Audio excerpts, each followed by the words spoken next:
រងចាំអស់ចិត្តរយៈពេល7ឆ្នាំទីបំផុត Marvel ចេញវីដេអូខ្លីដំបូងនៃរឿង Avengers Doomsday បង្ហាញការប្រយុទ្ធគ្នាយ៉ាងក្តៅគគុករវាងក្រុមវីរបុរសនិងវត្តមាន Dr. Doom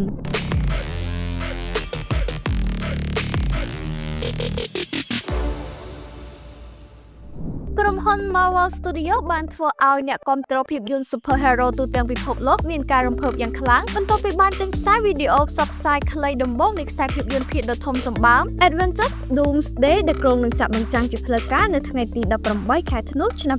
2026ខាងមុខនេះស្នាដៃថ្មីដែលដឹកនាំដោយបងប្អូនប្រូតូកូល Rossoni បានប្រមូលផ្ដុំទៅដោយតួអង្គល្បីៗជាច្រើនរួមមានការបង្ហាញខ្លួនរបស់តួ Dr. Doom ដែលសម្ដែងដោយលោក Robert Downey Jr. ព្រមទាំងការជួបជុំរវាងក្រុម X-Men និងក្រុម Fantastic Four ផងដែរហើយតាមទស្សនភាពនៅក្នុងវីដេអូផ្សព្វផ្សាយខ្លីដំបូងមកអស់ខ្សែភាពយន្តមួយនេះបានបើកឆាកឡើងជាមួយនឹងវិបត្តិដ៏ធំដែលមិនធ្លាប់មានគឺការប៉ះទង្គិចគ្នានៃចក្រវាឡផ្សេងៗរវាងពិភពរបស់ក្រុម Avengers ក្រុម Fantastic Four និងក្រុម X-Men ដែលកំពុងតែប្រឈមមុខនឹងការរលាយបាត់បង់ទាំងស្រុងនៅក្នុងស្ថានភាពដ៏ច្របូកច្របល់នេះក្រុមវីរបុរសមកពីពិភពផ្សេងៗគ្នាបានយល់ច្រឡំនិងបើកការប្រយុទ្ធគ្នាទៅវិញទៅមកយ៉ាងក្តៅគគុកដើម្បីការពារពិភពលោកផ្ទាល់ខ្លួនរបស់ពួកគេមុននឹងពួកគេនឹងខ្លួនថាត្រូវតែរួមដៃគ្នាដើម្បីទប់ទល់នឹងសត្រូវអ្វីដែលកាន់តែរន្ធត់នោះគឺការបង្ហាញខ្លួនរបស់តួអង្គដ៏កំណាចមានឥទ្ធិពល Dr. Doom ដែលតួអង្គរូបនេះបានបង្ហាញសមត្ថភាពដ៏អស្ចារ្យថែមទាំងអាចបញ្ឈប់អាវុធមកយល់នៃរបស់ Thor បានយ៉ាងងាយស្រួលនិងបានដាក់សម្ពាធបង្ខំឲ្យក្រុមវីរបុរសទាំងអស់ធ្វើការសម្រេចចិត្តដ៏លំបាកបំផុតជាមួយគ្នានេះដែរសាច់រឿងក៏បានបង្កើតភាពរីករាយយ៉ាងខ្លាំងដល់អ្នកគាំទ្រ